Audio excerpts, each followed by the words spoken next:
This week on No Cell Service, our hosts cover the science fiction horror Alien. This content is intended for mature audiences only. Listener discretion is advised. The defining movie for many people. Iconic. Amazing. We talk about our top 10s, top 15s, 20s, whatever. This is number 5 for me on my list. It lands on the American Film Institute website number 7 of greatest fucking way. Greatest sci-fi movies. Holy shit. Empire Magazine's 2025 list of 100 greatest movies. Yes. Lands at 17. Oh my god. Do you know what's number 1? What? Jaws. Greatest movies of all time. That's fucking amazing. Jaws is number 1. Aliens, 86. Oh. Lands is 5. Yo. Oh, I'm very excited to cover that one too, but I mean, I talked about this one pretty much immediately. Like when we started talking about making a horror movie podcast and like started getting into it, coming up with ideas for movies, this was immediately, I think, one that was brought up that like we were going to do eventually because, again, I have a lot of horror movies I've watched. Mm-hmm. There's a lot of favorites, so much that like I feel like I need a top 20 just to make sure that I include enough because there's so many out there. Yeah. And this one's like right fucking there. So for me, I was not a big Alien fan for a very long time. Really? Xenomorphs, the whole thing, like the whole franchise as a whole, I was like, damn, this shit is overrated as fuck. Like I was just sick of seeing it because you couldn't look at anything horror movie without seeing xenomorph shit. It got overblown. Like the third movie and on, I feel like it definitely lost the plot. However, 2004, AVP came out. How old were we? I fucked hard with that movie. I was like, yes. Oh my god, dude. I had a box for it in a little travel-sized DVD player. Watched that shit so much. What an insane couple of universes to cross. Yeah. Like, holy shit. Because, I mean, like, Predator was, again, of its time, like, so influential and just, like, I mean, it's so iconic even to this day. Like, people quote Arnold Schwarzenegger from it to this day. And they will forever because it's just like it's always going to be ingrained. Oh, yeah. But like, goddamn, this movie, Alien specifically, like there's something about the fact that like it was done in the late 70s. It was like kind of going along the same vibe as like some other stuff. Like, you know, sci-fi was kind of getting bigger at that time. Yeah, we had we had Star Wars, Space Odyssey 2001. Yeah. And there was one other one that the director was talking about that was like, we had to compete with these movies. Yeah. They fucking did. Yeah. And like, you know, it's hard to compete against Star Wars at any level of a playing field because it's Star Wars. Yeah. But like being able to say, you could say Star Wars and Alien in the same breath and no one would bat an eye. Yeah. Like they're just like, yeah, no, that makes sense. Like they are on level playing field. Mm-hmm. Ridley Scott, just there's almost no words to describe. You know, when we were watching it earlier, because I was again watching, I watched together last night and then Alien this morning, and both with Tyler and Brandon.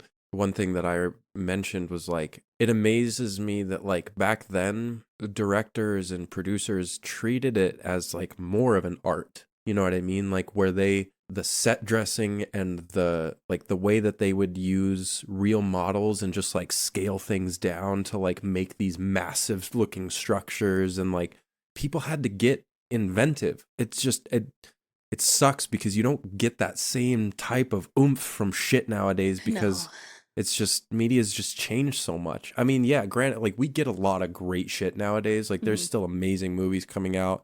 You know, amazing looking, like CGI is great, but there's something that hits different about seeing a set versus seeing CGI. Because you take any Marvel movie and you see that it's just a photo with a fucking green screen in the background, right? Like it's just the cast and green screen. Yeah. But the photos of this set, of these sets, of the models of making the original xenomorph model they used to make the suit, the fucking space jockey, like the things they did for this movie are insane. Yeah. Set wise, their prop master, the two prop masters did fucking amazing. They were like masters of their craft. I mean, like I'm sure there's a lot of people nowadays who hear, oh, this movie's from 1979. Like it's gonna be old. It's gonna suck. It's not gonna be the same quality. First of all, people digitally retouch old movies all the time nowadays. Like I'm sorry, The Phantom Menace did not always look as good as it does today. None of the Star Wars movies did, especially the originals. They looked like hot garbage compared to what they look like now. The remastered versions. When you remaster shit, it really does change things. So, but like, they didn't. That's not the. They did that with Alien, but they didn't change it. They just like made it look more modern, right? They just like update, like they just, you know, made it fit a little bit better. So like, you know, the original Warner Bros. Intro opens and it's like crackly old radio fanfare because it sounds like it's from old radio. But then like when you get into the movie and you see the sets, it's just all real. And you're like, holy shit. Did you watch the remastered version? I think so. I mean, we just watched it on Amazon because I couldn't find it anywhere else. So I don't have Amazon, right? I found it on the same place I watched The Thing. Oh, so did you watch like the... I watched the original VHS version of this fucking movie. Oh my God. There's like one scene that I'm like, damn, that sucks. Yeah. Because of effects. Otherwise, no fucking complaints. Yeah. This movie, like, you can tell with pacing and the way dialogue is said that it's very much an 80s movie, yes. right? Like, we don't do dialogue or scenes like this anymore. Like, it's very much changed just because of time. Things change. But the sets, the fucking theatrics, everything about this movie still fucking holds up so well. Yeah. Well, and there's something about like when you see a group of people in a movie nowadays, I feel like the director tries to almost equally divide your attention between like the subsects of people. Yes. In Alien and like stuff that came out back then, it felt a bit more natural because like everyone in the room was just doing their thing, right? And like your eye was either drawn to this person or like your brain was trained to what this person was. Does that make sense? Like, and it almost feels a little bit more natural. So like, and we'll get to that. Like I'll bring it up when we get to a certain point. Mm-hmm. But you know, we should jump into it. So it opens in the vast expanse of space with Alien slowly being written. It's like a couple of like one line is in the top middle of the screen and then like a couple more show up. It looks like forward and backslashes the way it's like angled and it appears, and then you like pan over this dark mass that looks like it's a solar eclipse happening as you get over. And then we get the first shot of Nostromo, the ship. It's a giant towing and mining vessel that does not look like a normal ship you see, because a lot of people, when you think of a spaceship, you instantly think of like Star Wars spaceships or Star Trek spaceships. It looks like a futuristic castle. It was modeled after Gothic churches. Yeah, that's fucking sick. And it looks like a Gothic church flying through space. It's fucking intense. Like it immediately, and it's those older models. So like when you think of like the original Star Wars movies and seeing like the Death Star and stuff like that, and when they're like panning across and you see all the cracks and crevices and the panels and stuff, like it is so detailed and like real. So like when you're looking at this, you feel like you're on the outside of the spaceship. It's just so trippy. It's a hardy spaceship too. You just said it's a towing mining spaceship. This isn't meant for luxury. This ship has a job to do. Yeah. We get like these nice long shots of down hallways and interiors, and the ship is empty. There's no one wandering around. It's pretty dimly lit. Some hallways are like dark and not as clean as some others as far as like the aesthetics. So like some hallways will be darker and like there'll be more pipes running along the walls. They're not necessarily like as hidden. Whereas like some of the other rooms are like white and they have these panels with like lights on the walls and, you know, a couple of different kinds of... You can tell like the living quarters from the everyday. Yes. They paid more attention of like, damn, we can't have you eating breakfast in a place with pipes everywhere. Yeah, I guess so we like, gotta hide that. The maintenance area versus the living area. Yeah, you get that. And like you even see like some people's belongings sitting in like the nice area. Mm-hmm. One of the computers boots up. Lighting up with Nostromo and the barcode or the serial number for the ship itself. Yeah. And can I just say, I love old school computers and futuristic movies. Oh, dude, it's just so good. I said the same fucking thing. Like, I literally looked over to Tyler and was like, the futuristic, like, digital, like, dialogue era is just, like, the coolest fucking thing to me. Like, you see not quite the same, but like you see sort of similar examples in stuff like Event Horizon, or like not as much, but Fallout is like a big example, where you have that like that old futuristic technology. It's just like there's something so it just scratches the brain in such a good way. Yeah, that's a good way to put it. Like there are very few things I watch in movies that scratch my brain just right, but like it's just perfect. Just watching like you just watch everything pop up on screen like you're watching an old computer like text to type. It's so good.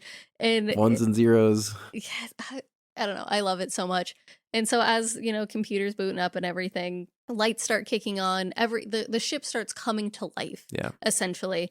And we get like down a hall, and then we get into another white room where there are 7 pods with people in them. It looks I'm assuming they did this on purpose because the director and the cinematographer, and he wasn't the cinematographer, I don't believe. Anyways, they were all very conscious, and the story writer and everything were very conscious about the discrepancies, the female existence is the best way I can describe it, and we can talk about it a little bit later, why I describe it that way. But the pods, you only see men in their underwear. You do not see our 2 leading ladies naked in this scene at all in the pods. Yeah. And so I believe because of the 7 pods, you can see the men on this side. So I'm assuming the 2 women were in the back where you couldn't see them, which is just like, that's nice. Yeah. You're not fanfaring by because the women are probably just in their underwear and bras as well. Like the men are just in their boxers. Yeah. You're just like, we just see all the men. A guy wakes up first very slowly. Like he kind of moves his hand up towards his face. And then like, he very slowly sits up and kind of like puts his feet out of the pod. And then after he gets up and starts walking, then it kind of like, you're correct. Like fades in. Yeah. It like fades into like everyone else getting out of their pods, and then like it fades into more getting out and kind of like putting clothes on, or like everyone waking up, and then it cuts to everyone at the breakfast table surrounded by food, and they're all munching and talking and smoking cigarettes. Yeah, because it's a 79. The fucking vibe, dude. Imagine being out in deep space, you just woke up eating some fucking Cheerios, and you get that fucking good ass nicotine buzz while you're eating a bowl of Cheerios. Oh, God damn. No, this whole scene was just like, it's a very good, again, establishing scene of everyone's dynamic of being like, oh yeah, this isn't like an awkward group of people. Like everyone's like pretty comfortable with each other. They're all chilling, eating breakfast, like having a good time. Yeah, this is a scene that is a very good example for what I was talking about earlier, where like everyone's in the room and they're all talking and kind of doing their thing, and you can kind of pick up like what's going on between everybody, but it's not like one person's talking at a time, or like, I don't know, something about the dialogue and the way everyone delivers it. It's just like natural, and it's just like you're able to just jump from conversation to conversation like you're someone in the room instead of it just being focused on one person. Yeah. And I do miss that about older movies where they allowed a little bit of chaos into the setting to be like, hey, like this is all maybe useful information. Who knows? Because you also like, you go back and rewatch those movies and notice things you didn't notice before because you're watching someone different that time. Yeah. You know what I mean? Like that's part of it. So I do miss that. I think we've talked about this before, like just media literacy is just going downhill, and everything has to be spoon-fed to the audience. Yeah. We briefly discussed it together but we're recording these back to back. Yeah, if that's not clear, we had to do a double recording. Someone has vacation coming up. Yeah, both of us. Yeah, but this is because of your vacation first. I know.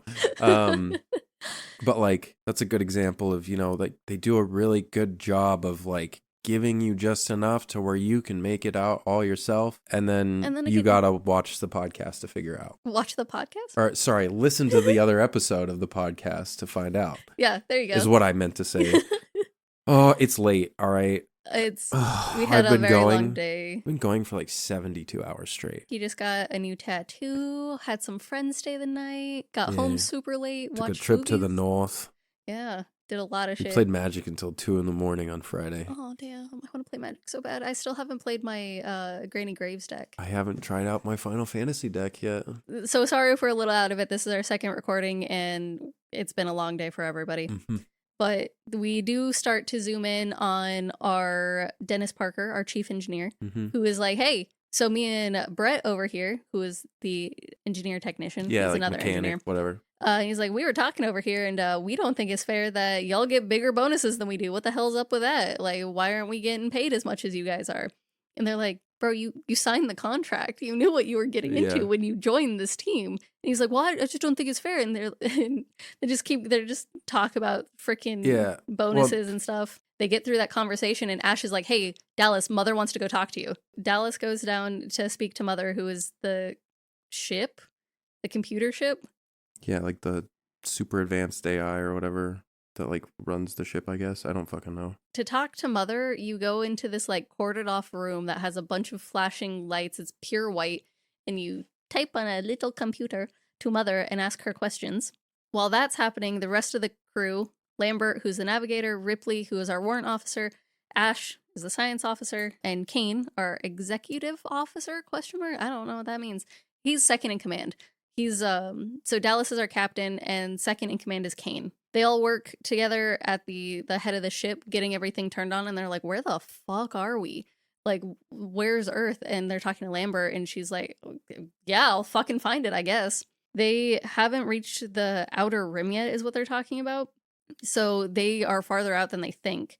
They all meet up at the table to discuss it, and this is where Dallas comes in and is like, hey, so we're only like halfway home. Mother interrupted us because there's a signal of unknown origin that we need to check out. And this is where Parker and Brett are like, we didn't fucking sign up for this shit. Like, if you want us to go check it out, you'll give us a bigger bonus.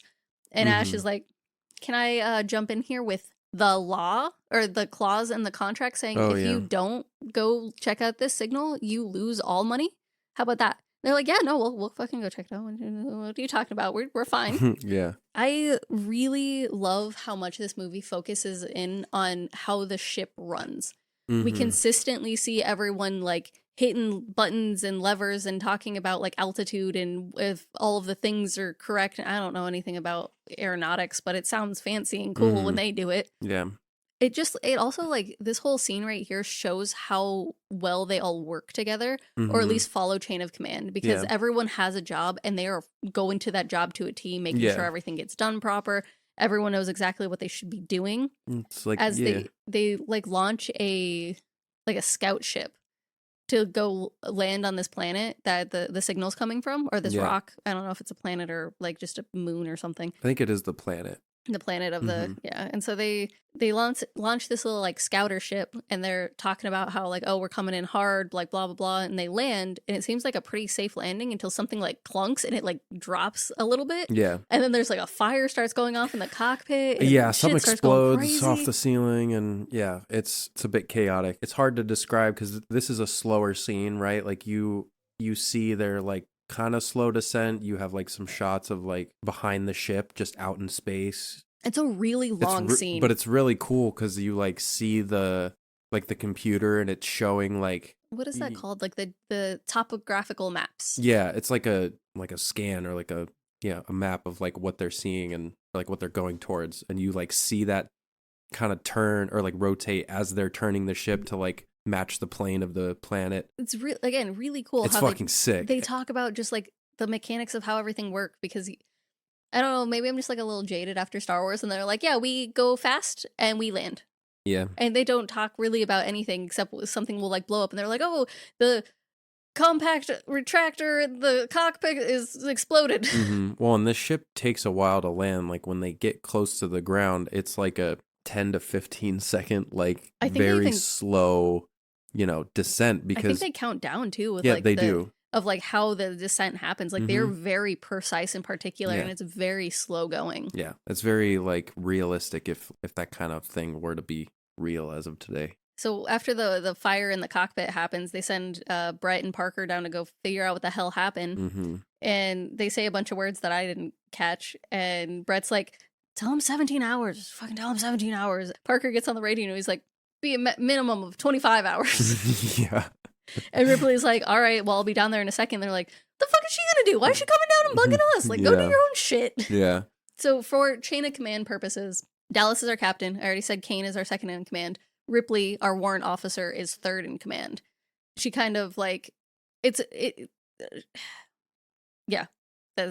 chain of command purposes. That's the order of things. And she kind of takes charge of certain things that aren't like captain necessary. Yeah. to deal with so the captain doesn't have to take care of it or the co-captain doesn't need to deal with it. Like she'll head projects like this being like, I'm going to go check it out so they don't need to keep calling down here and figuring out what's wrong. Like I can just report back. They scan again and they're like, hey, do we have any other response yet? And they're like, no, just the same like signal that goes off every 12 minutes or whatever it is. Like there's nothing new. I think it's 12 seconds that it just like repeats. Yeah, because they said it almost sounds like an SOS signal. Yeah. Or it could almost be an SOS signal. Someone's like, we don't know, you know? Yeah, like Mother's working on it, but we don't know what this is yet. Mm-hmm. They turn on the floodlights and trying to like look around to see how far the distress signal is away. And once they figure out like the terrain is rocky and foggy, but it doesn't look like dangerous. They do an atmospheric scan. It's just very stormy outside. Like it's when they do the scan, there's like high levels of methane and like CO2 and stuff. Like it's not a livable atmosphere, but like it's not like on fire or anything, you know. It's actually they mentioned that it's sub-zero, like it's very below cold or like below freezing. It's cold, it's windy. I think they used the phrase primordial, as in like it's almost like how Earth was in the beginning. That sounds about right. But yeah, so kind of like that. So there's like the storm and Dallas decides that we'll send out a party. Like it's walkable conditions. It's not going to kill us to go out there. 2,000 meters away, and they're like, that's walking distance, I guess. Lambert, Kane, and Dallas all go. Not Dallas. Yes, it's Dallas, because Dallas and Kane are both off the ship when Ripley makes the order to not let them back on. In this shot, they are not in those suits. Those are children. Oh, I know. So like. You don't see their faces. Yeah. So figuring out who was down there, it took me a very long time to figure out who was supposed to be on the ground, because they built these sets at half size. So they got half size people, meaning they got children. So every scene where I think it's like almost every scene where they're on the planet like this, it's kids wandering around in suits, so you never see a close-up of their face. Mm-hmm. But Lambert, Kane, and Dallas all go down to try and figure out, like, you know, they walk the planet. They're going very slow, very deliberate. You get some shots of like their like head cameras, because the science officer, what's his name? Ash, yeah, he's monitoring their like head cameras. Yeah, he's like monitoring their progress, or like trying to like watch them do whatever they're doing. Yeah, so you're getting some shots of like that, and then you get some actual shots of like them outside. But their video and audio kind of like cuts in and out as Ash is trying to watch, and he's like, wait, repeat. And so it's cutting between the three scouting, Ash watching, and then Ripley goes down to the like engine area for Brett and Parker. Mm-hmm. And they're like, look, man, we're not fixing shit until you get us a bigger bonus. And she's like, by law, you will get your money. And then she says something else, and they're like, what? Sorry, because there's a bunch of like steam coming out of pipes. And she's just like, yeah, let me know if you need anything. And she leaves. And Brett and Parker are just, they hit a nozzle, and the fucking pipe stop leaking air. And they're like, what the fuck, man? Yeah. Ripley goes back up into, I didn't know what to call it, like, the helm, the hull, the cockpit, like the big... The helm. That's what I ended up landing on, is just like the helm of the ship, right? Yeah. Like she goes up there and asks Ash if Mother has been able to decode the frequency or the signal yet. And he's like, she's only halfway through. And she's like, oh yeah, you mind if like I take a look? And he's like, by all means, go for it. So she starts looking at it, and it's again old school, just binary code on a green... I say green screen as in it's a green computer screen with white text on it. Whatever. It's very old school style, and I fucking love it. We get just a nice little cute shot of Jones, the orange tabby, chilling. Mm-hmm. I tried, because I did this with our other animals in movies, to look up information on our dear Jones. All I found out is that he was played by 4 different cats, and everyone loves him. Of course, everyone loves Jones. Sigourney Weaver, though, I'm so bad with names. I almost said Wyona Earp, and I was like, that's what? Where am I? That's not even what. Oh my god, that's funny. But when she first met the cat who plays Jones, she broke out in a rash, and she's like, oh my god, like I can't be allergic to cats. Like just cast someone new. Like fuck. Damn. Turned out she was allergic to the like aerosol spray they sprayed on her to Oh, make them shit. look so sweaty. She was allergic to that. Oh my God. And she actually ended up making like a real bond with Jones and was very Oh. happy with cats after this. I love that. The scout crew are like trekking through. Ash is still watching them. They end up finding a downed ship. And it's like the letter U. And when I say that, I mean it. Like, It's this like is a a very giant- thin ship. It's like a giant horseshoe, but then like on the ends of like each, on each end, it's almost kind of like an anchor, or it's got like kind of like the things coming out of but not like fully. It's like, it's kind of hard to describe.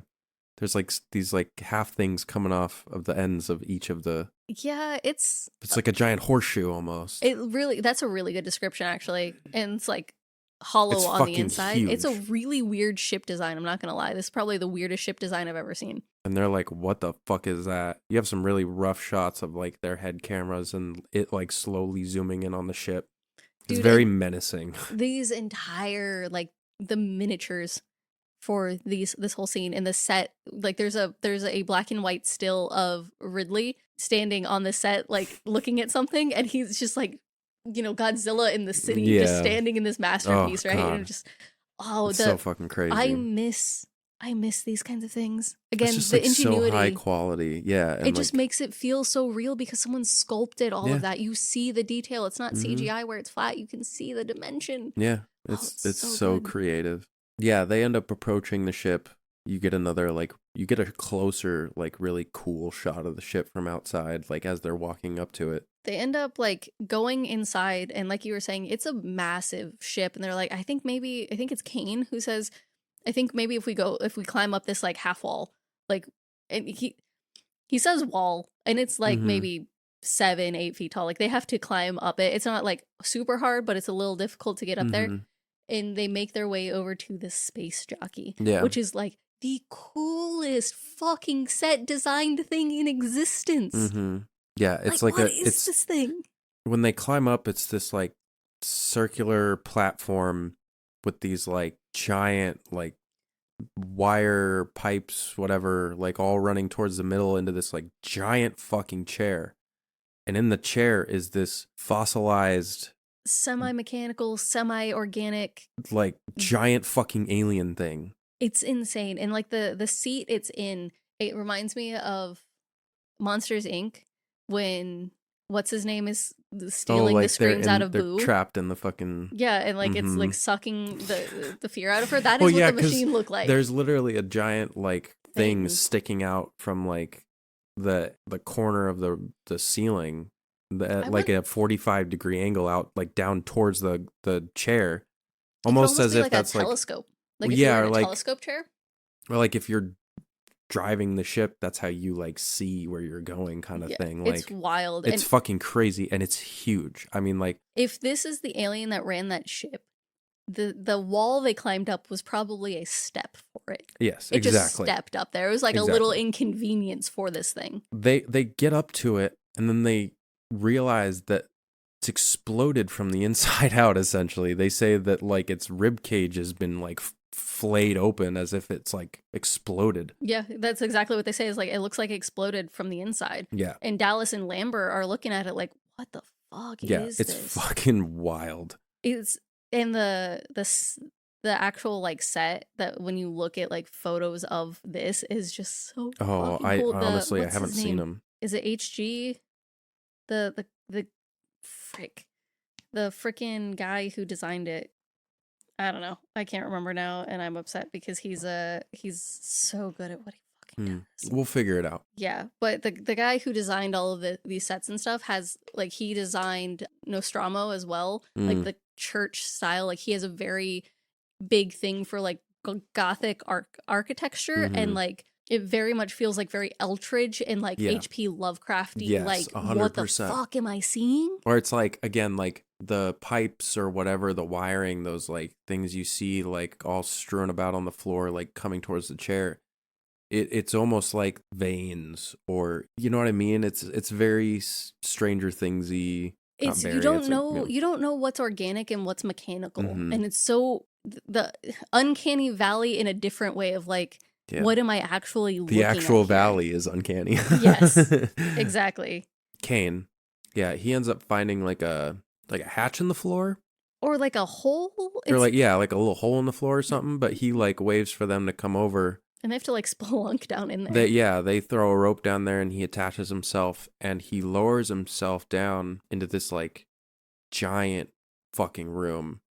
And the tone shifts a little bit because like he gets down and there's this like blue light. So there's these it's not just like a flat floor at the bottom of the room. There's like partitions going around the entire like circle. Yeah, it's really weirdly set up. I have a picture of like a pie plate in my head for some reason, that like each pie slice has its own like indent of where it would land. Yeah. There's no pie plate like that. I don't know why I'm thinking of pie. For some reason I think of those like old film things where you'd like put the pictures in, it like spun in a circle. Oh, it's not like that. Like yeah. It doesn't have as many like slits as that. It's maybe like, I don't know. If you thought about it, maybe like 9 or 10, around the whole circle. But it's like those like they're like dividers. So there's like these, there's maybe like a 2.5 foot depth like triangle between these dividers. The divider is maybe like a 1.5 foot, 2 feet wide, and then like a drop off on either side going into these like triangular pits. Like little like pits that are, I don't know, 12. No, they're more than that. Like 15 feet by something. Like they're pretty big. He ends up like walking along the wall of one of those, and like at the top of those like walls, there's this like blue light shimmering across, and you can see this like dense fog that's just hovering right at the top. And Kane's like, I think there's like intense web with, I believe those are eggs down in there. Yeah, he's like, it's very like leathery, almost like eggs. He ends up slipping, falling in there, and he's like, because he was talking about the web thing, and he's like, if I touch, it seems to react to touch. And as he like gets closer to like the web area that he's talking about, there's this like high pitched like warble, and then he like falls in. And then I was like, oh my God, he's gonna break an egg.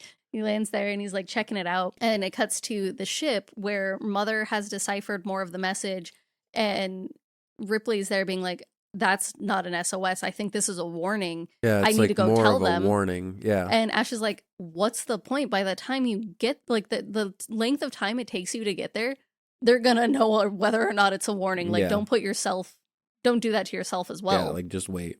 We then cut back to why can't I? Kane, Jesus. He decides to approach one of these giant egg-looking things and touches it, and it kind of opens up with like 4 petals like a flower, but it's fleshy and gross. It makes weird squelchy noises. And on the inside it's almost like a beating heart. It looks like it's like, yeah, there's obviously like organic matter in there, and this egg is filled with jelly, and those are Ridley Scott's hands moving in there.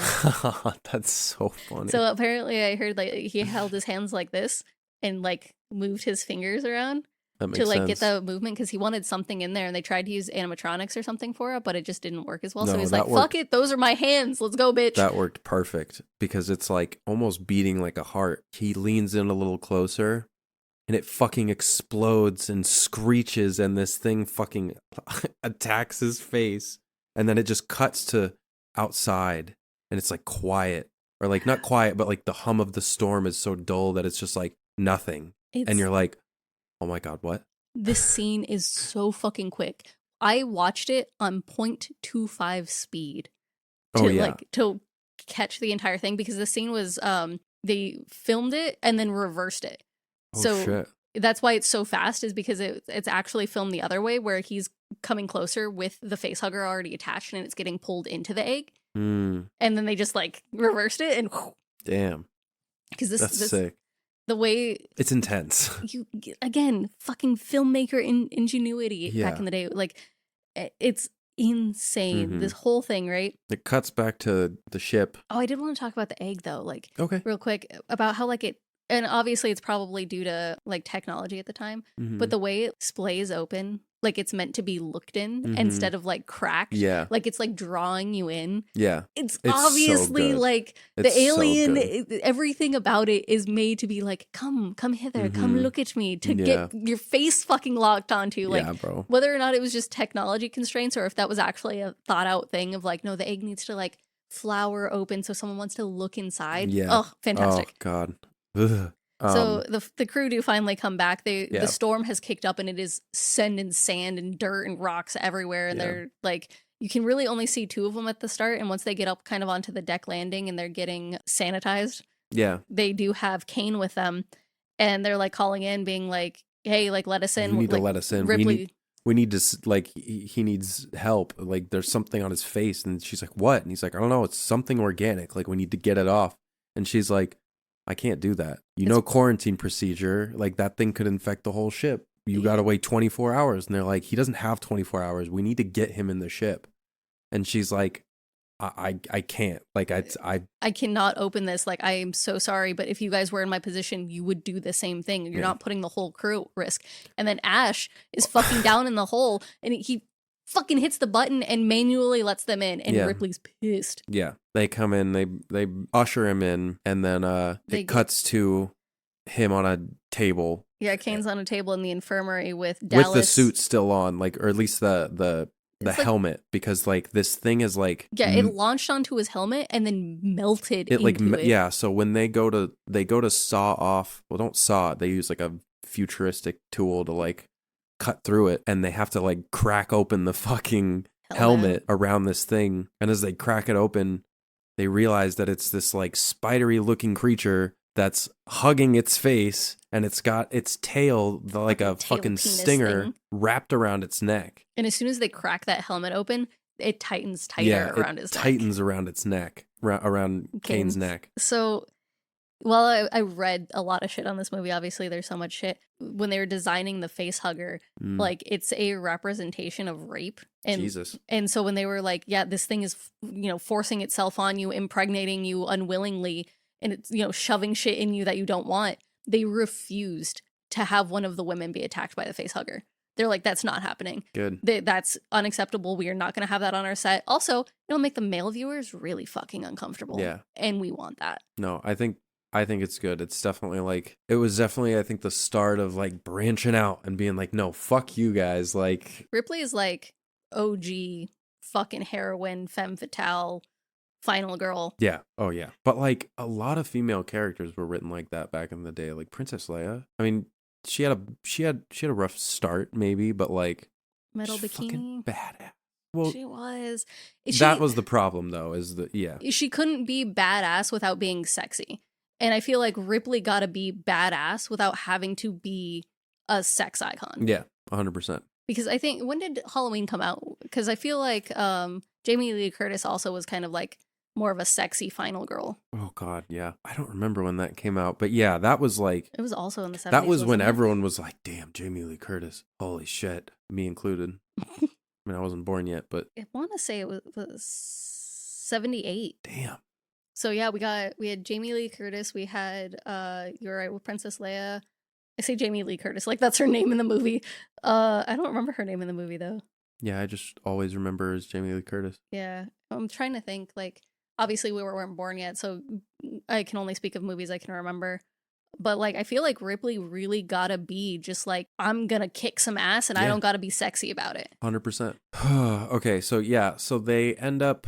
He tries to like pull one of the fingers off, but it just starts like tearing his face off. Is what they said. It grabs onto it tighter, like grabs onto Kane's head tighter, and they're like, "Fuck!" Like it's got defense. Like if we try to rip this thing off, it might rip his face off, or who knows what's worse. So that they decide that they're gonna like put him through a scan to figure out like what they're working with. It reminds me of Fifth Element scan when they're originally making Mila Jokovich's character. Oh my God, yes. That's exactly. That's so good. He's also dressed in all white and like the same thing. 100%. Oh God, I wish that was a horror movie. Maybe we can cover it for a Patreon. So they put him in the scan, right? Mm-hmm. And it shows that something's like shoved down his throat, and they're like, it drugs him, paralyzes him, and is feeding him oxygen. Yeah, what the fuck for? Yeah, like what the fuck is this thing doing? Because like he is breathing, but I mean, this thing is like shoved down his throat. So like, yeah. Like if you had to do like a feeding tube or like a breathing tube, like they shove it down your throat, but this thing is like in thick. There. Yeah, it's disgusting.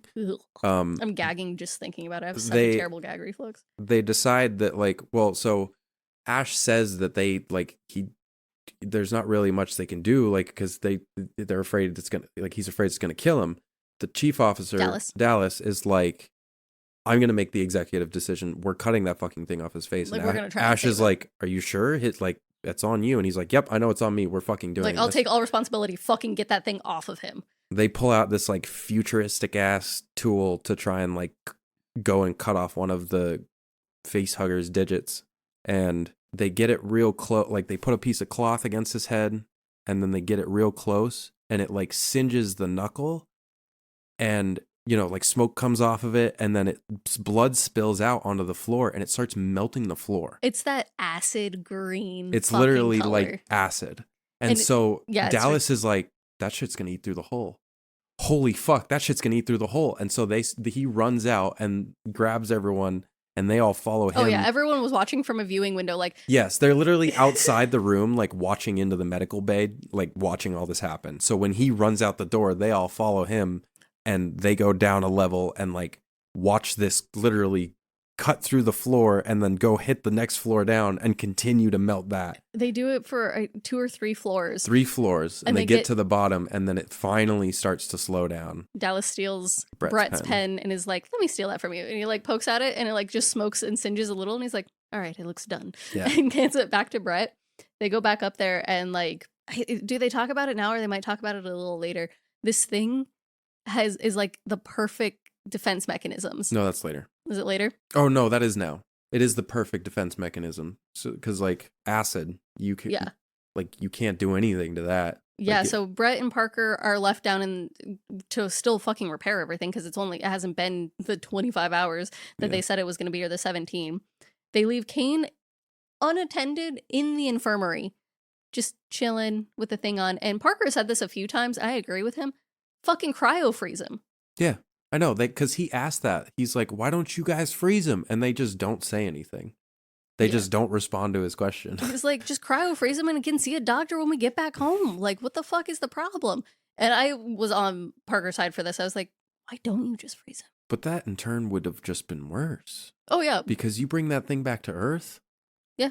Then, like, it's gonna reproduce. Plot-wise, it's gonna make more. It's better they didn't.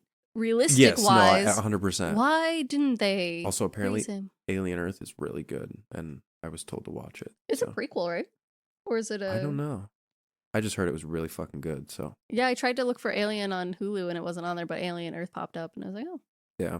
So yeah, they end up leaving him for the night, and no, because Ash is in there. He's looking at the microscope, and Ripley comes in, and this is where I figured out chain of command. That's right. Because Ripley comes in and is like, hey, what the fuck was that? Or like, she doesn't come in that hot. She comes in and is like, hey, so like, what is it? And he's like, I'm still running tests. I have no idea. And he talks about like, it's a perfect organism. It's got like the perfect defense mechanisms, all these kinds of things. Yeah.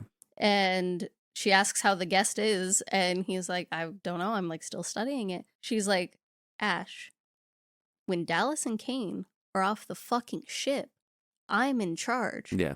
Why did you let them in? Yeah, she asked why he let them in, and he's like, I was following a direct order. Remember, like, Dallas ordered us to open the door, and she's like, I'm in command when they were off the ship. And he's like, oh yeah, I must have forgot. Like, I forgot. Yeah. And she's like, yeah, did you also forget about the fucking science law that states we have to quarantine people with a fucking organism on them? And he's like, no, but I wasn't going to let him die there. Yeah, he's like, what the fuck do you expect me to do? Like, I'm not going to let him just die.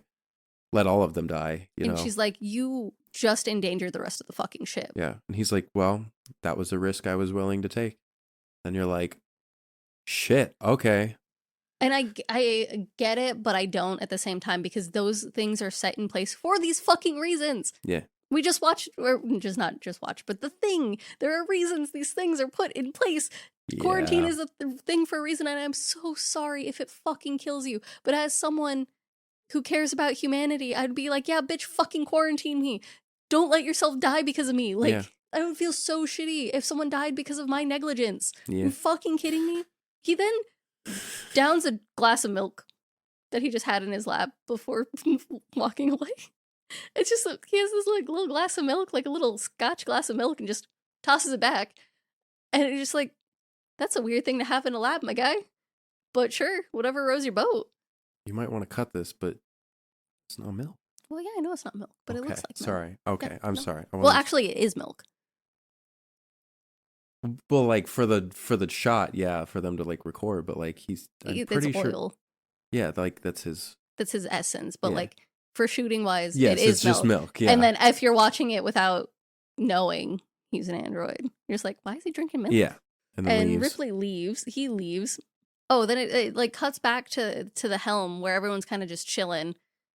I don't know how long it's been, but people are up there hanging out, and then Ash calls up and is like, "Hey, Dallas, you're gonna want to come down and see Kane."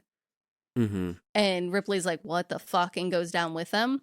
Actually, they all go down. Yeah. And because Dallas is like, has this condition changed? And Ash is like, it's easier if you just come down here. Yeah, you need to just come down here. No, not yet. Oh, you're right. The facehugger's gone.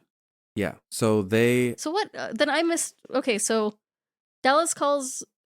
Something happens. I'm missing notes somewhere because Dallas is literally just like sitting at the helm listening to music. And then like he gets the call from Ash to be like, you need to come here. Okay, because all I have is he downs a glass of milk, and then Dallas calls Ripley to meet him in the infirmary. So is he just okay? So he's hanging out. Where is he? It feels like it's like a turret. I think it's up in the helm. I think he's just up in the because it's like a tight space up there. Yeah. I think he's just up at the helm listening to classical music. But then he gets the call and then they go down. He's like, oh yeah, I'll grab Ripley. This is the slowest scene. They enter the room so slowly. And I get it because like they're being cautious. They're like the facehugger's gone. Mm-hmm. Kane's laying there, like he's still breathing. He's just unconscious, but the facehugger's just gone. And so like they're entering so fucking slowly that like it's just the same angle for like 3 minutes straight. It's a really long time that it's the same angle, and then but it's great because it builds suspense because you're like, where the fuck did this thing go? It also, however, takes a really long time for Ash to close the damn door. Yeah, so this all happens, and then it's not until like Ripley stands back up and is like looking at some other shit before you see Ash come in behind her and finally close the door. And then they get like little pen lights and are like looking in corners and doing all this kind of stuff. And then Ash is like, oh, not over there. Like, be careful. Like, it could be over there. And he checks a corner. And so Ripley's like, all right, well, fucking whatever. Goes to check on Kane and is like, hey, Kane, like, are you okay? And the facehugger drops from the ceiling. You and, see the starts tail twitching. like hang behind her head, and then all of a sudden it falls onto her shoulder, and she fucking freaks out and like Dallas comes over and like slams his body on top of her and is like, what? Like protects her, and then this thing is like on its back with its legs curling up, and Ash walks up to it and he pokes it and it twitches, and they're like, oh my god, it's alive. And he's like, no, it's just a response, like just a reflex, actually. Yeah, a reflex. They move it up to a table to look at it more. Which, I'm sorry, this examination table, why is the light underneath? Why aren't they wearing masks, but were wearing masks earlier? Yeah, I don't know. There's a lot of... It's okay. I also don't think it's an examination table. I feel like he just threw it on the counter and was like, we have to look at this now. I don't think he went to an actual table. But why would the light be underneath if when you put things on a counter, you usually need the light to... I don't know. Because it looks cooler. Yeah, no, it looks cool. Right? I meant to say this with the egg as well. So the organic-y, fleshy grossness of the facehugger, all of those internal organs and things are like oysters and mussels and clams. That makes total sense because it looks real and it looks goopy and like kind of like, yeah. What I meant to say with the egg is they used, was it a sheep stomach? That makes sense. Or a cow stomach, I don't remember which. A lot of the like organic fleshy shit you see was actual like intestines and stomachs. Because in multiple scenes, in one scene they use a cow stomach, they use a sheep stomach, a sheep intestine, and then all of the oysters and clams and stuff, all the mussels for the facehuggers. Like, they didn't use CGI in this fucking movie except for green screen for outside the ship. For there's the scene. This is the scene that I was like, are you fucking kidding me? Is when they're either in the ship landing or it's later when they're in a different part of the ship and like they're moving. You can see the window where it's just like that really bad green screen on the outside. But everything is practical. Mm-hmm. It's so fucking good. God, it's so good. Ripley is like, we need to throw it off the ship. Get it in the airlock, get the shit out of here. And Ash is like, are you dumb? We need to fucking study this. This is the first time it's been encountered. And like, from a scientist's point of view, like, no, bro, that's like fucking fair. Like, Yeah. this is a new organism. We have to study it. But also, like, I also get where Ripley's coming from with the being like that we need to protect our crew, and that thing almost killed Kane. He's still in a coma currently. Mm-hmm. No, I get it too. They fight about it for a second, and then Dallas is like, this is science. This is up to the chief science officer. Ash, whatever your decision is I respect it. And then her and Dallas fight about it as they're going back to the helm. And she's like, have you even ever flown with this guy before? And he's like, no, but I've flown with 5 others, or, you know, and 5 other science officers. And, you know, they put Ash on 2 days before they left. And she's like, I don't fucking trust him. And he's like, I don't trust anybody. Yeah. Let's just get the fuck home. Yeah. And he's like, what's the status? She's like, well, we're missing lights in these places and the emergency power is out. And he's like, well, we can still take off, can't we? Yeah, she's like, that's not a good idea. And he's like, well, we're getting off this fucking planet. Yeah, it's like talking to a car guy and being like, but the light's on my car and it says that my tire pressure is low and isn't that bad? Shouldn't I not do that? And the car guy is like, your sensor's just broken. We're leaving. Yeah. But that's what it felt like. It felt like having that conversation of 100%. like, you're fine, we're leaving. And they're on their scout ship too. It's not their actual, like, it's not Nostromo. Yeah. It's a little scout ship that they just have to get back in the air, dock back on the ship, and they're fine. Yeah. It's not like they're flying all the way home on this thing. Mm-hmm. So yeah, they end up having a successful takeoff and they fly their ship back up to the Nostromo. With the same dedication to talking about how to get off the planet. With the same like level of landing, they have the same level of taking off again, of like explaining all of the There's a lot of technical jargon. That none of made sense to me. Also, I was looking at their head mic things, right? Like how they talk to each other, and it took me a really long time to notice that it did connect to their ear. I thought they were trying to do like the bone conductor mics before they were a thing. But that's later on, you can see that it connects to their ear. And I was like, damn, like, you guys were almost so cool. Well, they get back to the ship. Oh, boy. Parker and Brett, again, try to be like, just freeze Kane. He can see a doctor when we get home. Mm-hmm. Lambert comes in and is like, well, you guys ready for some even more bad news? And he's like, Dallas is like, what the fuck? What more bad news? And she's like, we're still 10 months away from home. Yeah. Like, we're nowhere close to where we need to be.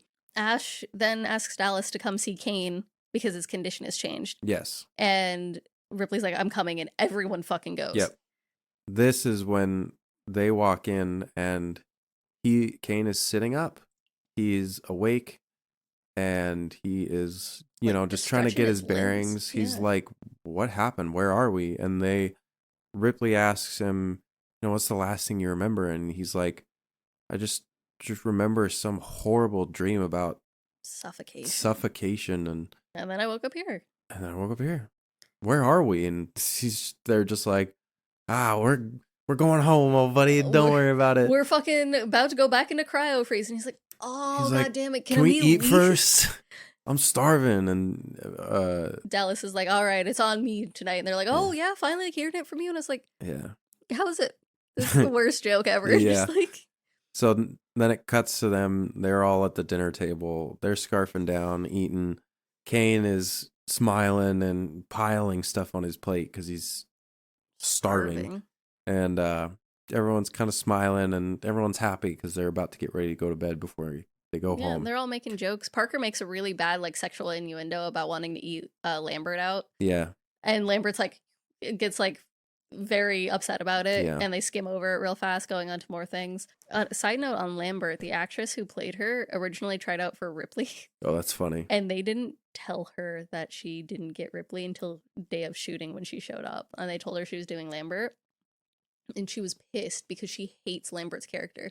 She's like, she's a fucking bitch. Yeah. Like she's useless. She does nothing. Yeah. And the only reason she agreed is because the writers and everybody were like, no, like she's supposed to represent the audience and their fear. Like she's not supposed to be this weak person. She's supposed to be like the voice of the audience being like, why aren't you doing this? Or like, this is what I'm afraid of. And she's like, fine. Yes, I will. Interesting. Very interesting. Yeah. So as they're eating, Kane finishes piling a shit ton of food on his plate and he starts shoveling it down. and then very quickly starts choking. Like gagging. Wheezing. They're like, damn, dude, the food's not that bad. And then he starts like choking to where like he stands up and everyone kind of like, you know, starts panicking a little. They're like, are you okay? Are you okay? And then he starts like seizing. Yeah. And so they grab him and try and get him on the table. Try to get a spoon in his mouth. Yep. Try to get something in his mouth. And they're like wrestling with him. He's on his back, like, you know, freaking out. And then all of a sudden you hear some like crunches and cracks. And you get the first like splatter of blood. You get like an explosion of blood like from inside his shirt, and like a bit of panic ensues. And then he pauses, and then he keeps thrashing, and the rest of everyone's like freaking out, being like, what the fuck is happening? And they like get him down. Like, this scene bugs the crap out of me just because of how long it is and the sounds that Kane had to make, because they bug me. They're just like, and they just sound really bad. Yeah, it's really bad. It's a really long scene for him to be making those sounds.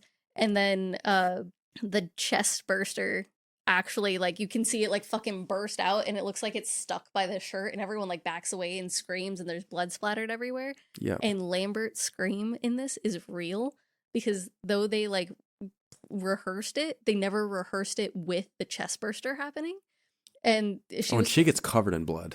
They thought it was gonna. She wasn't told that she would get covered in blood. They're like, yeah, it'll be blood. There's gonna be blood, obviously, but like, it happened, and that original shot of it like getting stuck in the shirt is a malfunction. Oh my god! It didn't burst all the way through, so the second time you see it, it was supposed to be one shot, but because it got stuck in the shirt, they had to cut immediately to fix it. And so the second shot of him laying down and the chest burster actually like coming out and like looking around is the second shot. Damn. And that thing, man, is fleshy and gross as fuck. It's fucking gross. It's like wormy almost. Like, I don't even know. I compared it to like a snake because of the way it like curls up in the chest cavity, kind of looking around. Mm-hmm. And then like it squirms its way up, but then it like slithers like a gorgon. Mm-hmm. Like, it doesn't slither like a snake, like with its head close to the ground. It's like like it would have a torso that it's slithering with. Yeah. And then it just like across the table and disappears. They scour the ship looking for the chest burster and come up empty. They end up wrapping Kane up and placing him in the airlock to give him, you know, a pirate's goodbye, as it were. Yeah. Launching him into space and sending him. Full sending. And I had to look up whether or not he would decompose in space, how that would happen. Interesting, yeah. I did think about, like, I wonder, you know, would he just be floating there forever? I mean, technically, but not, like, would he... So I did a Reddit search just to see, so I don't know how reliable this information would be, but it's really hard to find studies on whether or not people decompose in space, like reliable things, right?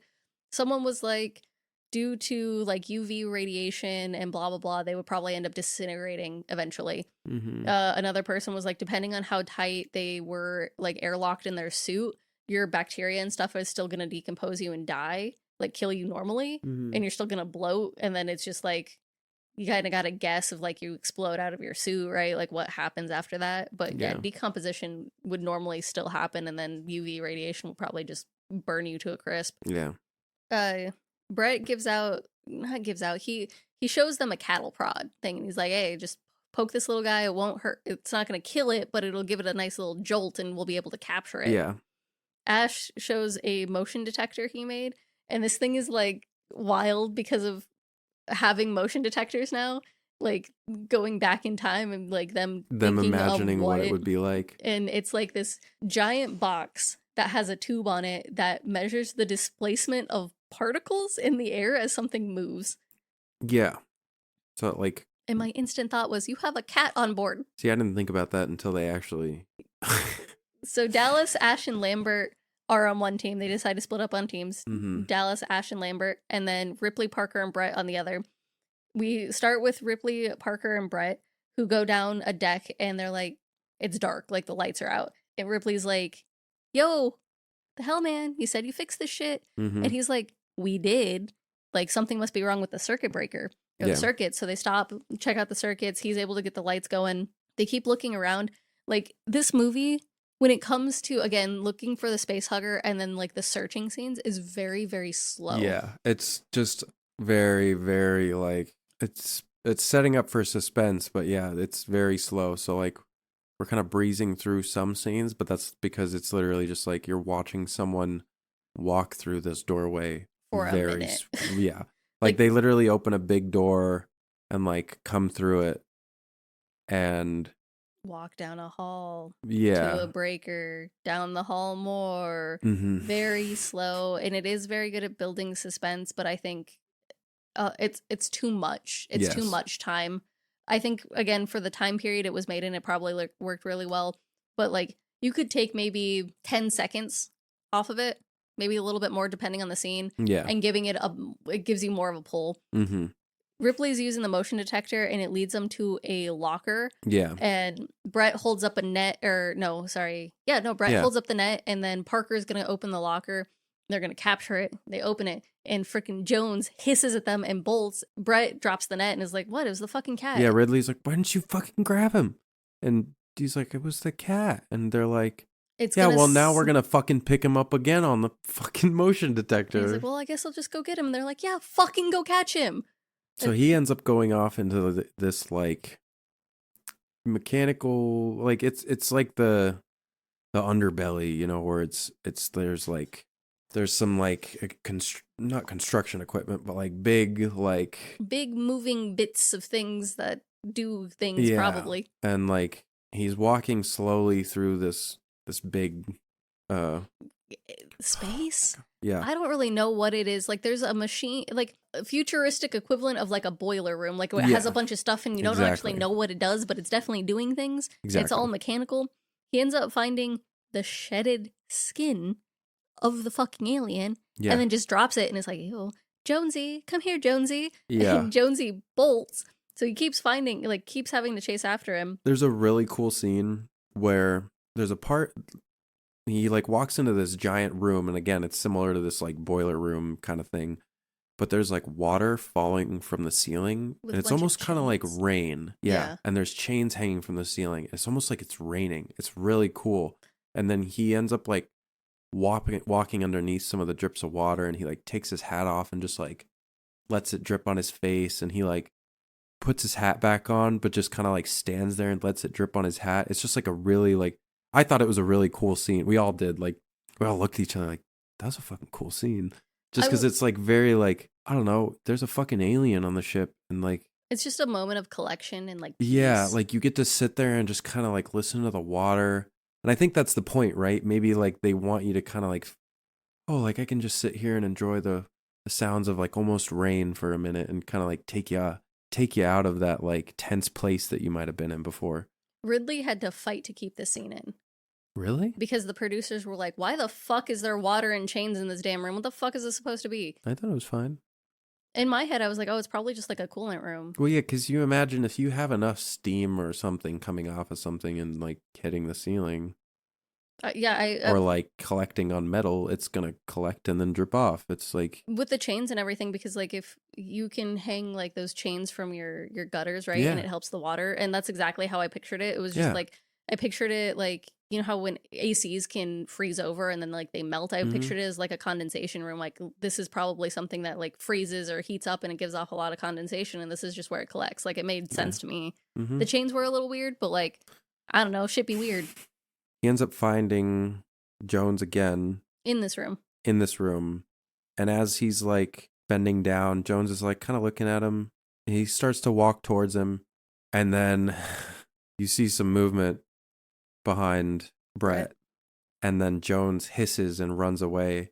And Brett stands up and looks behind him. And then it cuts to the alien and it opens its mouth. And a second mouth fucking lunges out and drags him away. So our lovely xenomorph is played by, I'm going to pronounce his name wrong because I want to pronounce it with a Spanish accent, and it is not. Bolaji Badejo? Badejo. It's spelled with a J. Its last name is Badejo. And it's not Badejo, because I know he's not Spanish. That's just Bajo. Is it Bajo? No, wait. No, there's a D in there. B-A-D. Yeah, Badejo. E-J-O. Oh, Badejo? I feel so bad for getting his name wrong. I watched a YouTube video, but I didn't think the guy talking about him was all pronouncing it correct either. It's I can't remember where he's from either. Nigerian, maybe. He was 6'10". Damn. They found him in. They found him. They scouted him in a bar. He was 26 when they found him in this bar. He was a graphic design student, and they're like, "We need you to play Alien." Hell yeah, bro. So best fucking role of his life. The only role of his life. It is the only acting credit he has, and then he ended up dying of sickle cell disease when he was 35. It's a shame. But I wanted to shout out our cool boy. Yeah, hell yeah. This suit was latex. He was sweating ridiculously in it. He could not sit down because of the tail, and they didn't figure he couldn't sit down until halfway through fucking filming. Oh my god. To get him, they had to make him a swing to be able to sit down. But everyone was like, he was the most amazing person to work with. He was always so calm and collected and just wonderful to work with. That's sweet. And apparently he could like not see through the head. It had like, again, it doesn't have fucking eyes that you can see. He's like, and it was heavy as fuck. Like this poor dude. Yeah. I had to scroll up on my notes to find it. You're good. I'm sorry that this is the one that I watched today, but I was able to remember Together better. And I watched that at 1 a.m. I think for Together, there was just so much to that. Like the brain is just like, I need to speak about this. And with Alien, it's like, yeah, it was another fucking Alien movie. It was Alien.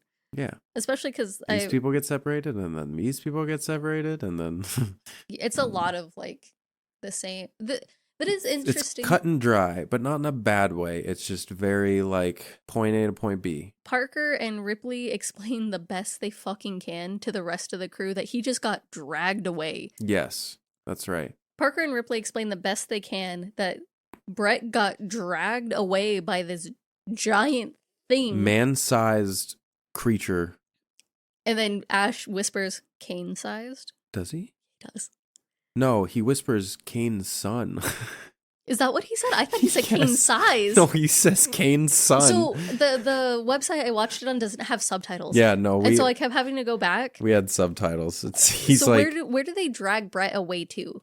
Because he said they lost it through like a cooling vent or something. So I put cooling duct as well, but I went back to try and listen to what he says, and I can't understand the verbiage he used, so I didn't know if it was actually it's like a cooling duct or something. But yeah, no, he refers to it as Kane's son. I thought he said Kane-sized. That makes it so much worse. No, you're like, what the fuck? Jesus. Is this where they devise, like, this is where Dallas tells Parker to make the flamethrowers? Yeah, they have the blueprints of the ship out, and they're mapping it out, trying to figure out because they're looking at the vents. They're like, now, because they're like, they realize that it's using the vents to travel, which makes it actually easier for them because they can start closing off certain vents and trying to corner it. Yeah, because their plan is to corner it and try and push the airlock, shoot it out into space. So the plan is that Ash and Ripley get the main airlock, Lambert and Parker get the maintenance gate, and then Dallas gets to go through the vents himself. And like, good on him, great captain, because Lambert's like, who the fuck is gonna go? And Ripley's like, I got it. And Dallas is like, fuck, you're not. Like, I'm going into the vents. Mm-hmm. Like, you rarely see a captain who's like, I'm gonna do the shit that I would not put my team in jeopardy. Like, that's me. Yeah. Because he was also, again, he was on the ground crew, like fucking searching shit. It was weird that they did both though, Dallas and Kane, the first and second officer. But besides the point. Yeah. They get it all set up. Dallas has a flamethrower in one hand, and like, is it a flashlight or is it the map thing? Because he's holding a flamethrower with like one hand. Is it a flashlight? I don't know what's in the other hand. I think it's a flashlight because they got those like gigantic D-battery flashlights. He doesn't use one. He uses the flamethrower to like shine a light almost. Let me see, Dallas. Oh, they do. Before he goes into the vents, though, he goes to talk to Mother and asks about procedures for killing aliens. And she's like, insufficient data. Yeah. Don't know what you're talking about. And he's like, what are my chances? And she's like, yeah, who knows? Yeah. Chances? Who knows? Who knows? Very unhelpful. And he's just like, what the fuck? Yeah, so he ends up crawling through this like ventilation shaft. And there's like vents running horizontal. The plan is to get them to the airlock. Sorry, I don't know if I said that. The plan is to shoot the alien. Yes, I said that. Okay, through the airlock. Yeah. So he goes into this like ventilation shaft, but it's got these like horizontal vents that are connected by a vertical one that like you can like travel through. So like he's like at the top level, and then he like goes down a level. He actually like shoots his flamethrower down just to like kind of like light it almost, and then he goes down a level and starts like looking through that part of like the tunnel below. He like again uses the flamethrower as a light to like look down the tunnel. Yeah, you're correct. And as he's going through certain junctions, he tells Ripley to close certain vents off. So it's like, okay, through junction 1, close off vents. At junction 3, close all vents near me. And Parker with Lambert has the motion detector and is tracking Dallas through trying to figure out where the xenomorph is. And she's like, all right, it should be coming up on you. Like, look around, like it's near you somewhere. And he's like, I don't fucking see anything. What do you mean? And he like starts panicking a little bit. Yeah, what the fuck do you mean it's near me? There's this second dot that fucking appears on their mapping, and it starts coming towards him. And she's like, you gotta move. And he's like, what the fuck do you mean? Like, there's nothing here. Like, there's nothing here. And he does end up moving, but then Lambert... He jumps down. Or go ahead, sorry. No, you're good. He jumps down, and the xenomorph was like fucking behind him. No, it literally like it's that this is such a good jump scare because like he jumps down and then just out of the darkness the fucking alien just like pops up and screams, and it's one of those really quick half-second shots that like startles you and then immediately cuts away. Yeah.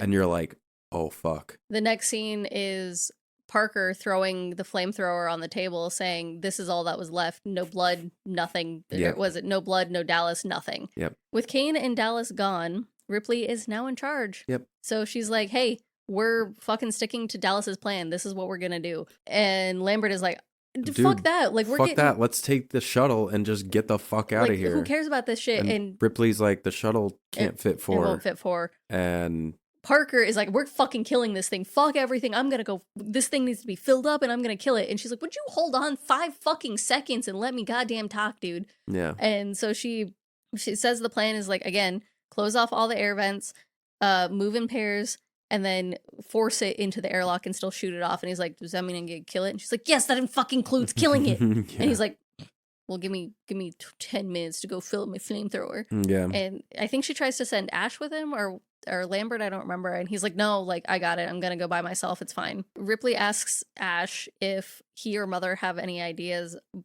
like any clues, any ideas of what's going on. And he says they're still collating, which I didn't know what that meant. I still don't know what that means. I didn't look it up. I'm assuming ruminating or thinking about it. Yeah, I think it's like, it's a fancy word for bouncing ideas back and forth. Brainstorming type deal. Yeah, but like Assessing. co-collaborating. I think it would require multiple people to like collate something. Gotcha. I could be wrong. I don't know. I didn't look up the definition either. Yeah, I just like just listened to like inference. Context clues. I was like, yeah, probably like brainstorming or like discussing it. And she's like, well, cool. I have access to Mother now, so I don't fucking need you. You keep doing what you have been doing. I'm gonna go get my answers myself. And he's like, all right. The fucking and line then walks away. The line she says though is like, you just keep doing what you have been doing, which is nothing. Yeah. And she says it better because like it's such a good line that is delivered so well. But like Ash has been doing fuck all except make everything worse. Yeah. She ends up going to Mother's room, you know, like the computer room. So weird to call it that, but you're not wrong. She sits down in the chair and, you know, starts asking questions. She sees the order pop up that is Order 937 Science Officer Eyes Only. So she has to type in an override code to get the order from Mother. And then it reveals that this order is... So the actual plan was to always get the organism. Yes. The whole plan, the whole reason this mission existed was to go to that signal, bring the organism back. All secondary things were null and void. Fuck it all, and crew is expendable. Yes, that's right. So and she leans back, and fucking Ash's face is just right here, and he's like, "Well, now you know." Yeah. Fucking hate Ash. And then she loses it on him, like stands up, pushes him against the wall, and she's like, you know, I can't remember what she says. Why the fuck didn't you tell me? Like, Yeah. what the fuck is this? What about our lives? And he's like, I have my orders, whatever. And she walks away, and then Ash starts closing the airlock door, or the you've seen spaceships, the doorways that cordon off specific areas, so she can't leave anywhere. And so she like turns around to go like fight him, and then they start like brawling, and Ash is strong as fuck. Yeah, he like one-handed tossing her around. He shit whips her like into the fucking side of a wall, or like into like the side of a doorway and shit. She falls down, and then he ends up like picking her up and throwing her onto a bed. Yeah, it's like it's a weird little. It's got to be Dallas's little area, because there are like a bunch of pictures of like half-dressed women on the wall. It's definitely a guy's like little bunk. But he throws her into the bed, and he grabs a magazine and like rolls it up and starts shoving it in her mouth, like trying to choke her. And she's like panicking, trying to fucking get it to stop. But like he's like so strong. And Parker and Lambert end up showing up and trying to like rip him off. But fucking, he literally is like choking Ripley with one hand with the magazine, and then using the other hand to like reach around to fucking Parker and like grab his fucking peck and like squeeze. He just like flings Lambert across the room with like a backhand. Just whoosh, she goes flying. Parker ends up grabbing, was it a fire extinguisher? Something. It's just something heavy. It just hits and fucking Ash in the face. Smacks him so hard. He literally starts spinning. Yes, he starts like literally spinning around against the wall and like spasming and freaking the fuck out. And then Parker hits him again in the head, and his whole head and neck just come off. But not like it's like his head and neck are hanging there. It like detaches. It detaches, and Parker's like, holy shit, he's a fucking android. Why the fuck would the company send us an android? And now you realize Ash is a fucking robot. He's got wires that are like holding his neck to his body. And this part, he started like sweating milk. Yes. There is white shit coming out everywhere. Yeah. So the milk he drank earlier was probably actually like his essence or oil or whatever the fuck androids use. He was sweating it profusely. I wonder if it's like a cooling agent, right? Because if he's sweating it, it might be a cooling agent. They throw his body. I don't know if he's sweating it. It might just be that, like, instead of blood, like getting hit in the head, he's it was like before dripping that. From. It was like when everything was happening with Ripley. Instead of sweating, he was like dripping the white. So I don't know. But they throw his head and body on the table, and they're like going through his guts, and it's just like these weird wires and orbs and white milky substance everywhere. Fiber optic cables. Yeah, and so Ripley grabs his head and like shoves it down once, twice, 3 times. And the fun part about this is you can see the exact moment it turns back into the actor. Oh yeah, from the fucking android head. Yeah, it's so good because it like slightly cuts angles, and it's fucking great. And then she like grabs his head and is like trying to adjust it, and then like they give him just enough power to activate his head and like clarify orders, and he's like, "You fucking read them, like I was following orders. And this is what I wanted to do." Like, why did you do this? And he's like, I admired the thing. Like, it is a perfect organism. Fifth Element. Again. Yeah. Oh God. And this time when he's speaking with like a more robotic tone. He still has like the same sounding inflection, but it's just got the mechanical Android. like word to it as well. They say something else, or they get real quiet, and he's like, I do have sympathy for, and then they just fucking light him on fire. Or she hits him in the face, and then Parker lights him on fire with the fucking flamethrower, and Ripley's like, we're blowing the whole fucking place up and taking our chance on the shuttle. Yep. She's like, there's only 3 of us, fuck it. Fucking going. So she asks Parker how long the self-destruct will take, and he's like, 10 minutes. We'll blow everything up, escape. We won't even need to launch off with thrusters because the explosion will be so harsh, or like so big. So she's like, all right, what do we need? She sends Parker and Lambert down to get coolant from, I think so. They call it coolant, and I'm just questioning on why the coolant. So it's all the coolant they can carry, and I wonder if it's because of like the weight of the ship of having so many passengers that they think it's gonna overheat. I don't know. So Parker and Lambert have a cart, and they're collecting all of the stuff, and Ripley's like, meet back here in 7 minutes. 7 minutes, and we fucking blast off. Ripley's getting the shuttle ready by like hitting all the levers and doing all the things, and then she hears Jones meow. She's like, Jonesy? So she goes looking for Jones, and you can hear over like the radio over her headset or whatever it is, like you can hear Parker and Lambert like collecting things and talking and doing stuff as she's like looking for it. Mm-hmm. She gets jump scared by Jonesy, like fucking hissing at her. And she grabs him, and like this poor carrier. This carrier is like a metal. Okay, all carriers are like metal cages, but it's like metal walls with a plastic top that you just kind of like dump him in and then close it. Mm-hmm. And I understand why they did it this way because of like scenes that happen later. He's not actually in the kennel. Yeah. And you don't want to like put a fake cat in there because fake cats always look terrible. Yeah. But like poor Jonesy. Yeah. We get do we get shots of Brett and Lambert down below? Yeah, we get a few shots of them using the cart to collect like these canisters that kind of look like oxygen tanks, and they're collecting a bunch of them, throwing them on the cart. And then they collect everything, and I think they get it back to the shuttle, and they're like tossing things and putting things in there. And over the headset, you can hear Parker start yelling at Lambert, like, get away from it, whatever. The xenomorph has fucking found them. It's multiple rows of teeth and mouths just like open and fucking.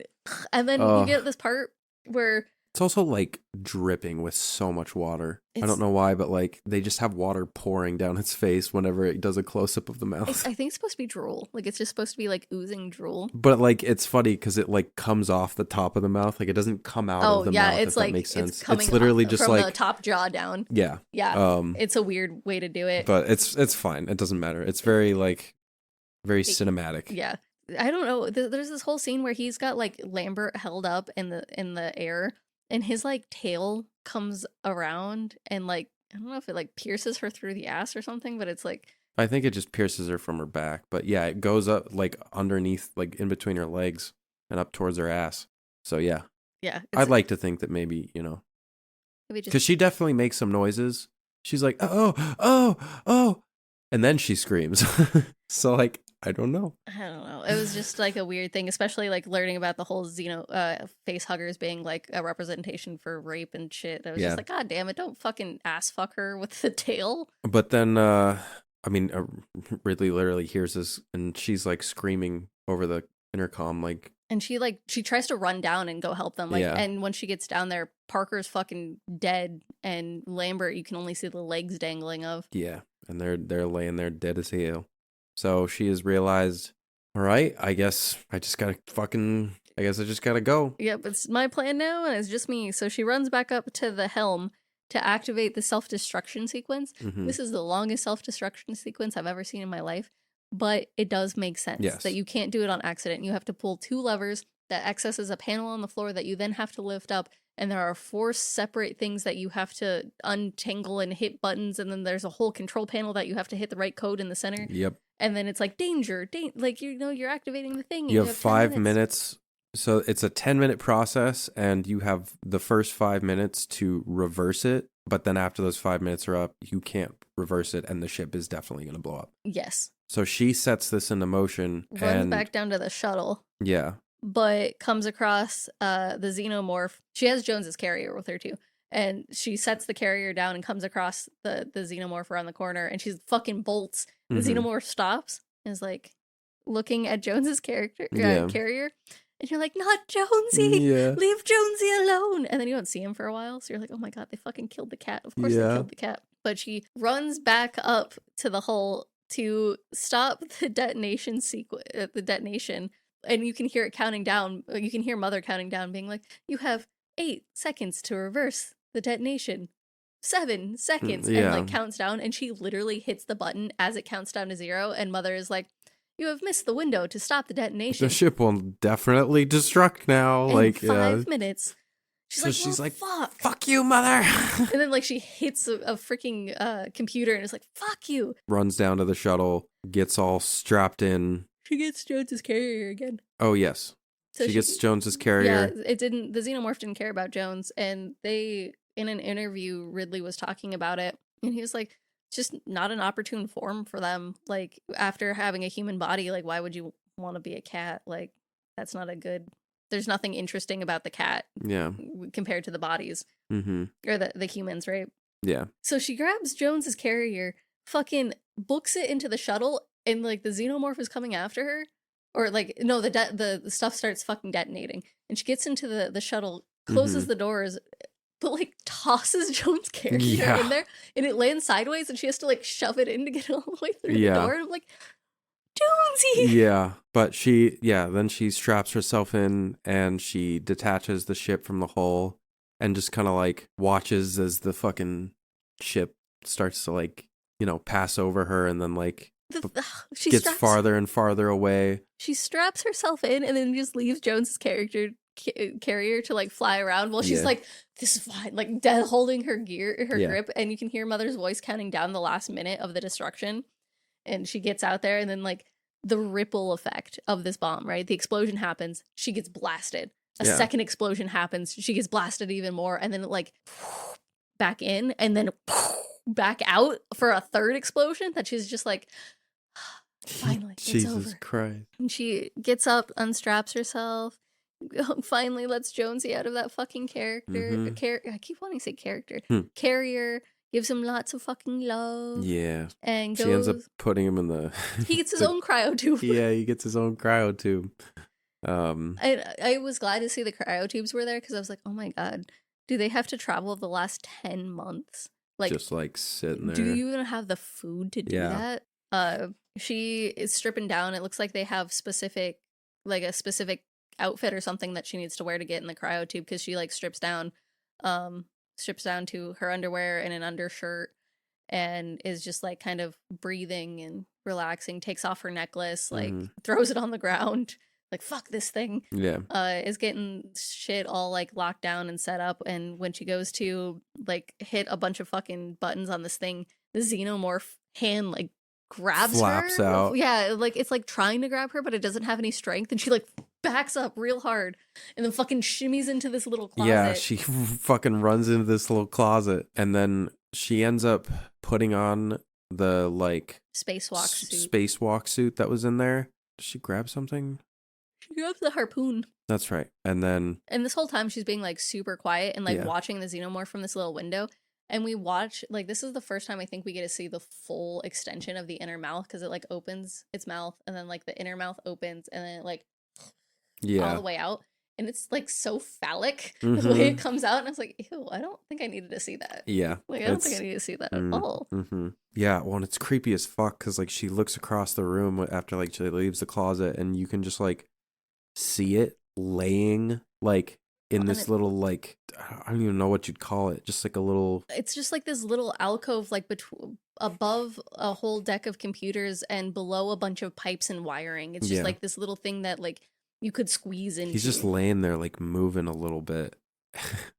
And you're like, what the fuck happened to you? Yeah. She goes out and she starts singing You're My Lucky Star. Yeah, which it's supposed to be like a grounding thing for her. It's supposed to be like her anchor to reality, because what the fuck is happening? Yeah, seriously. So it's just like, I've been singing 10 Drunk Cigarettes recently as my little thing. And so I feel like it's just one of those grounding techniques of like, 100%. Like instead of saying that one prayer that religious people do, that this is her version of that.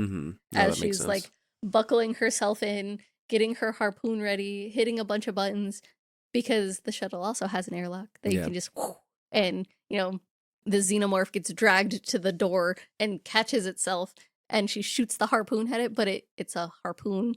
I'm sorry, not a harpoon. It is a grappling hook. Yeah. So there is a rope attached to the end of it. So the freaking xenomorph gets anchored to the grappling hook and then just like swings outside the door and like swings back up and like climbs its way into the jet. It's so fun. This is such a funny scene because like it's the only thing that's just a little out of place, because like it definitely just looks like a dude in a suit, like flopping around outside of a spaceship. Yes, it does. It's fucking great. But yeah, he like kind of crawls into the, like one of the engines, like into the tube. And so Ripley fucking floors it. And you see this thing just squeal and like burn and. Yeah. And it fucking shoots off into space in the opposite direction. And I don't know if you noticed, but like in this shot, I'm pretty sure it's like the camera's looking straight up and the ship is like hanging like that because it literally there's like water that's like did not see it looks that. like it's just dripping from the ceiling if you like it's like the particle effects from the engine. Oh yeah. But like if you really pay attention, it looks like it's just something like water's dripping down from the ceiling. It's kind of funny. Huh.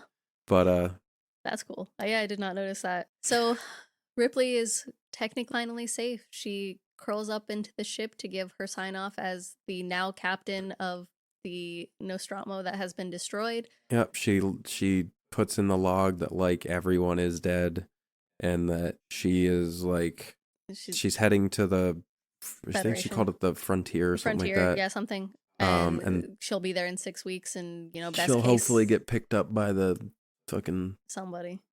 Comm link or system link or whatever the fuck she says. Hopefully she'll be picked up. Yeah. And she's like, signing off. And that's the movie. There was originally a more tragic, dark ending written. Oh, shit. Where the Xenomorph and Ripley both die. Damn. And the producers or whoever looked at Ridley and was like, the fuck you will? Yeah. I will fire your ass right now if you don't change this shit. Yeah. Damn. You have to watch this one, not only because it's a classic, it's defined a lot of science fiction movies, I think. It's in the Library of Congress, I believe. Yeah, like this movie kicked off what it meant for me, and I feel like for a lot of people, this kicked off actual good sci-fi movies, because I don't consider, maybe I'm in the minority, I don't consider Star Wars like a sci-fi movie like Alien is a sci-fi movie. That's fair. Like it's just when you say sci-fi, I don't think of Star Wars. Like a sci-fi movie? No. Yeah. It's like I feel like Star Wars has just become its own thing. Yeah. No, I get it. I totally get it. But no, you need to watch this movie because, I mean, just for the practical effects, man. Explaining it does not do it even remotely justice. Like, you just have to witness it for yourself. You have to see everything come together. You have to experience, like, the isolation of being on a fucking space station with an alien like this. Like, it truly is one of a kind. But no, this one is good. It's fantastic sci-fi movie. It is considered in the horror genre, but then again, so is the original King Kong. My wife is not good with most horror movies because of gore or like creepy jump scares and shit. She was fun to watch this movie, so like this one does have quite a few jump scares. It does have jump scares, but they're not. I would consider this like maybe a level 3 horror movie for the top, because we've kind of leveled them before with like Gremlins being a really good like intro horror movie, your standard. Mm-hmm. I would say this would maybe be a level 2 or 3 where there's a lot of tension building and jump scares, but it's not like gory or slashery to the effect of like. If your 12-year-old was really into horror movies, this wouldn't be out of the realm, I don't think. Like, I think this would be like a very They good wouldn't get a lot of stuff, but like. This is a great spooky movie for a 12-year-old. Mm-hmm. This is a great like level 3 tier if you're trying to get into horror movies and want to test your boundaries. Mm-hmm. If this is kind of your thing, or this is like because we have a friend who her big thing is like she hates supernatural stuff, like freaks her out, witches and supernatural shit freak her out. So like this would be a good one for her to watch because it doesn't deal with any of that. Like she'd still scream and jump at the jump scares, but like would thoroughly enjoy the movie otherwise. Exactly. So go give it a watch. Dang it. Everyone believes this is a good movie. Yes, because it is. Go watch it. Thank you for listening to this week's episode. Follow our Instagram and threads at No Self Service Pod. Until next time.